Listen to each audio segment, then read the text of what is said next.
এটা BLDC motor দিয়ে তৈরি কাঠের একটি ইউএসবি ফ্যান। কি করে চলে এটা একটু দেখাতে চাই। এটা সাধারণ যে বাসাতে আমরা মোবাইল ফোনে যে চার্জারগুলো ব্যবহার করি সেটা দিয়ে চালানো যেতে পারে। এটা চার্জারে লাগালাম, এটা সুইচটা অন করলাম, ফ্যানটা চালু হয়ে গেল।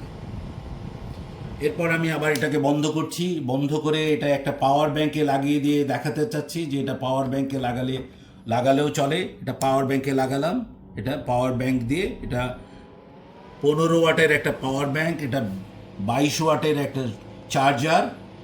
একদম সাধারণ চার্জার দিয়েও এটা চালানো যেতে পারে। এটা আমাদের এই এক্সটেনশন বোর্ডে একটা চার্জারের পোর্ট, ইউএসবি পোর্ট লাগানো আছে, সেটাতে লাগালেও ফ্যানটা চলতে থাকে। এটা মাত্র 1 অ্যাম্পিয়ার।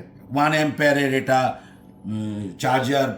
চার্জারের আউটপুট, সো সেটা দিয়েও এটা স্বাভাবিকভাবেই চলছে। সো অনেক সহজ একটা প্রক্রিয়ার, একটা সহজ একটা সুন্দর ফ্যান। ধন্যবাদ।